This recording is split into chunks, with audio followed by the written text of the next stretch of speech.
সামনে রাজ্য বিধানসভা নির্বাচন, যদিও দিনক্ষণ এখনো ঘোষণা হয়নি, তবে রাজ্য রাজনীতিতে ঘটে যাচ্ছে একের পর এক ঘটনা। তার মধ্যে এমন কিছু ঘটনা ঘটছে যেগুলো রীতিমতো চর্চার কেন্দ্রবিন্দুতে উঠে আসছে। এদিকে আবার ভোট অন অ্যাকাউন্ট বাজেটে যুবসাথী প্রকল্পের ঘোষণা করেছে রাজ্য সরকার, আর সেই প্রকল্পের সুবিধা তৃণমূল ভোট বাক্সে পেতে পারে বলেই মনে করছেন অনেকে। এবার বিধানসভা নির্বাচনের আগে বড়সড় ভাঙন বিরোধী শিবিরে। সিপিআইএম ও বিজেপি থেকে শতাধিক কর্মী সমর্থক যোগ দিলেন তৃণমূল কংগ্রেসে। দক্ষিণ 24 পরগনার কুলতলি বিধানসভার জালাবেরিয়া 2 নম্বর গ্রাম পঞ্চায়েত এলাকায় আয়োজিত ওই যোগদান সভায় উপস্থিত ছিলেন এলাকার বিধায়ক গণেশ চন্দ্র মণ্ডল। তিনি তৃণমূলে যোগদানকারীদের হাতে দলীয় পতাকা তুলে দেন। পঞ্চায়েত প্রধান স্বপন সর্দার তিনি কি বলছেন শুনব। বিধায়কের হাত ধরে আজকের যে যোগদান পর্ব হয়েছে তাতেই 500 জনের অধিক মানুষ আজকে যোগদান পর্বে যোগ দিয়েছে। কোন কোন রাজনৈতিক দল থেকে আপনাদের তৃণমূলে এলো? বিজেপি থেকে বেশি এসেছে, সিপিএম থেকে এসছে এবং এসইউস থেকেও এসছে। এটা কি ভোটের আগে আপনাদের হাত শক্ত হলো? হ্যাঁ, তা তো অবশ্য। মানুষ বুঝেছে যে উন্নয়ন তৃণমূল ছাড়া আর অন্য কেউ উন্নয়ন কিছু করতে পারেনি বিগত দিনে, আর এখনও কেউ করতে পারছে না, শুধু তৃণমূল উন্নয়নটা করছে। এবং সেই উন্নয়নের ধারাকে অব্যাহত রাখতে আমরা আমাদের এলাকার প্রচুর 550 মানুষের মতো এসে যোগদান পর্বে যোগ দিয়ে বিধায়কের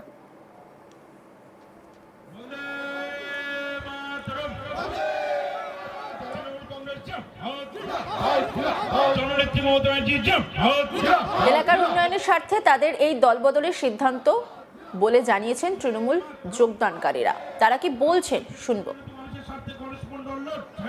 কোন রাজনৈতিক দল? আমি বিজেপি করতাম। তৃণমূলে যোগদান কেন করলেন? তৃণমূল একমাত্র আমি ভালোবাসি। বিজেপি এখানে করছি নামে কিন্তু কোনো আমাদের উন্নয়ন হয়নি আজ পর্যন্ত। টিএমসি এখানে যা এসছে, ঘর বাড়ি রাস্তাঘাট এ টু জেড ওনারা আমাদের দেখতে সুবিধা অসুবিধে দায়ী বিপদ হলে আমাদের পাশে এবং আমাদের সঙ্গে থাকে। ওই জন্যে এই পার্টিটাকে ভালোবাসি। টিএমসি আমরা সমর্থন বা এবং আমরা যোগদান করেছি। তৃণমূলরা কেউ আপনাকে জোর দিয়েছে তৃণমূলে যোগদান করার জন্য? না, কেউ জোর দেয় না, আমাদের মনের ইচ্ছা থেকে আমরা যোগদান করেছি। কোন রাজনীতি দল? আমি বিজেপি করতাম। আপনি কোন রাজনীতি দল করতেন? আমরা আগে ইস্যু পার্টি করতাম এবং তারপরে সিপিএন এসেছিল, আমরা করেছিলাম দীর্ঘ এতদিন ধরে। তাই আমাদের রাস্তাঘাট কিছু হয়নি। আজ টিএমসি পার্টিতে আমরা যোগ দিয়েছি, তাই আমাদের রাস্তাঘাট খুব ভালো হচ্ছে এবং কাজও করছে ভালো না। তাই এই পার্টিকে আমরা খুব ভালোবাসি, তাই করব, এই পার্টিকে থাকবো, দলের সমর্থন করেছি এবং আমাদের রাস্তাঘাট আরও উন্নতি দেখাতে হবে, ভালো আমাদের ঘর বাড়িও পাচ্ছি আমরা, তাই জন্যে তৃণমূল যোগ দিয়েছি আমরা। যদিও এই ঘটনায় বিজেপির কোনো প্রতিক্রিয়া মেলেনি, অন্যদিকে সিপিআইএম নেতা তথা কুলতলি এরিয়া কমিটির সম্পাদক উদয় মণ্ডলের দাবি নিজেদের দলের লোকজনকেই সিপিএম সাজিয়ে যোগদান করিয়েছে তৃণমূল। সিপিএম থেকে কেউ তৃণমূল কংগ্রেসে যোগদান করেনি। গোটা ঘটনায় চাঞ্চল্য ছড়িয়েছে স্থানীয় রাজনৈতিক মহলে। সিপিআইএম নেতা উদয় মণ্ডল তিনি কি বলছেন শুনব। এই শাসক দল তৃণমূল তারা বলছে সিপিএমকে দূরবীন দিয়ে দেখতে হচ্ছে। তা দূরবীন দিয়ে দেখা দলটাকে কি করে 500 শতাধিক হচ্ছে কি কর্মী সিপিএম থেকে অন্য দল থেকে এসে তারা হচ্ছে তৃণমূলে যোগ দেয়। এটা তৃণমূল চাইছে সামনে বিধানসভা নির্বাচন 26-এ পায়ের তলার মাটি নেই, তৃণমূলের লোককে সাজিয়ে তৃণমূলের ঝান্ডা ধরিয়ে তারা বিধানসভা নির্বাচন পার করতে চাইছে। এটা তৃণমূল, এটা সারা রাজ্যে যেমন করছে, তা রাজ্যের বাইরে কুলতলি নয়। আমাদের কোনো দলের কর্মী সমর্থক তৃণমূলে যোগ দেবে এমন কিছু হয়নি যে তৃণমূলে যোগ দিবে, এইরকম কোনো কর্মী আমাদের নেই।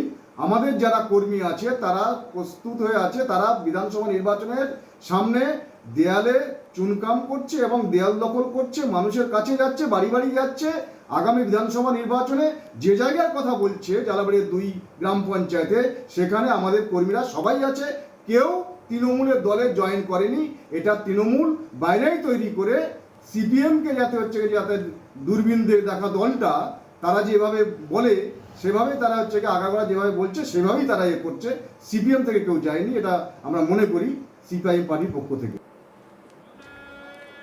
এবার বিধানসভা নির্বাচনের আগে বড়সড় ভাঙন বিরোধী শিবিরে সিপিআইএম ও বিজেপি থেকে শতাধিক কর্মী সমর্থক যোগ দিলেন তৃণমূল কংগ্রেসে। দক্ষিণ 24 পরগনার কুলতলি বিধানসভার জালাবেরিয়া 2 নম্বর গ্রাম পঞ্চায়েত এলাকায় আয়োজিত ওই যোগদান সভায় উপস্থিত ছিলেন এলাকার বিধায়ক গণেশ চন্দ্র মণ্ডল। তিনি তৃণমূলে যোগদানকারীদের হাতে দলীয় পতাকা তুলে দেন। স্বপন সর্দার পঞ্চায়েত প্রধান কি বলছেন শুনব। বিধায়কের হাত ধরে আজকের যে যোগদান পর্ব হয়েছে তাতেই 500 জনের অধিক মানুষ আজকে যোগদান পর্বে যোগ দিয়েছে। কোন কোন রাজনীতি দল থেকে আপনাদের তৃণমূলে এলো? বিজেপি থেকে বেশি এসেছে, সিপিএম থেকে এসছে এবং এসইউস থেকেও এসছে। দেখি ভোটের আগে আপনাদের হাত শক্ত হলো? হ্যাঁ, তা তো অবশ্য। মানুষ বুঝেছে যে উন্নয়ন তৃণমূল ছাড়া আর অন্য কেউ উন্নয়ন কিছু করতে পারেনি বিগত দিনে, আর এখনও কেউ করতে পারছে না, শুধু তৃণমূল উন্নয়নটা করছে। এবং সেই উন্নয়নের ধারাকে অব্যাহত রাখতে আমরা আমাদের এলাকার প্রচুর 550 মানুষের মতো এসে যোগদান পর্বে যোগ দিয়ে। এলাকার উন্নয়নের স্বার্থে তাদের এই দলবদলের সিদ্ধান্ত বলে জানিয়েছেন তৃণমূলের যোগদানকারীরা। তৃণমূলেতে যারা যোগদান করেছেন তারা কি বলছেন শুনবো। আপনি কোন রাজনীতি দল করতেন? আমরা আগে ইস্যুজি পার্টি করতাম এবং তারপরে সিপিএন এসেছিল, আমরা করেছিলাম দীর্ঘ এতদিন ধরে। তাই আমাদের রাস্তাঘাট কিছু হয়নি। আজ টিএমসি পার্টিতে আমরা যোগ দিয়েছি, তাই আমাদের রাস্তাঘাট খুব ভালো হচ্ছে এবং কাজও করছে ভালো না। তাই এই পার্টিকে আমরা খুব ভালোবাসি, তাই করব, এই পার্টিকে থাকবো, দলের সমর্থন করেছি। এবং আমাদের রাস্তাঘাট আরও উন্নতি দেখাতে হবে, ভালো আমাদের ঘরবাড়িও পাচ্ছি আমরা, তাই জন্যে তৃণমূল যোগ দিয়েছি আমরা। কোন রাজনীতি দল করতেন? আমি বিজেপি করতাম। তৃণমূলে যোগদান কেন করলেন? তৃণমূল একমাত্র আমি ভালোবাসি, বিজেপি এখানে করছি নামে কিন্তু কোনো আমাদের উন্নয়ন হয়নি আজ পর্যন্ত। টিএমসি এখানে যা এসছে, ঘর বাড়ি রাস্তাঘাট টু জেড ওনারা আমাদের দেখতে সুবিধা অসুবিধে দায়ী বিপদ হলে আমাদের পাশে এবং আমাদের সঙ্গে থাকে। ওই জন্যে এই পার্টিটাকে ভালোবাসি, টিএমসি আমরা সমর্থন বা এবং আমরা যোগদান করেছি। তৃণমূলরা কেউ আপনাকে জোর দিয়েছে তৃণমূলে যোগদান করার জন্য? না, কেউ জোর দেয় না, আমাদের মনের ইচ্ছা থেকে আমরা যোগদান করেছি। যদিও এই ঘটনায় বিজেপির কোনো প্রতিক্রিয়া মেলেনি। অন্যদিকে সিপিআইএম নেতা তথা কুলতলি এরিয়া কমিটির সম্পাদক উদয় মণ্ডলের দাবি, নিজেদের দলের লোকজনকে সিপিএম সাজিয়ে যোগদান করিয়েছে তৃণমূল। কি বলছেন তিনি শুনুন। এই শাসক দল তৃণমূল তারা বলছে সিপিএমকে দূরবীন দিয়ে দেখতে হচ্ছে। তা দূরবীন দিয়ে দেখা দলটাকে কি করে 500 শতাধিক হচ্ছে কি কর্মী সিপিএম থেকে অন্য দল থেকে এসে তারা হচ্ছে তৃণমূলে যোগ দেয়। এটা তৃণমূল চাইছে সামনে বিধানসভা নির্বাচন 26-এ পায়ের তলার মাটি নেই, তৃণমূলের লোককে সাজিয়ে তৃণমূলের ঝান্ডা ধরিয়ে তারা বিধানসভা নির্বাচন পার করতে চাইছে। অন্যান্য খবরের আপডেটের জন্য অবশ্যই নজর রাখুন আজ তাক বাংলার ইউটিউব স্ট্রিমিংয়ে। লাইক, কমেন্ট, শেয়ার এবং সাবস্ক্রাইব করতে ভুলবেন না।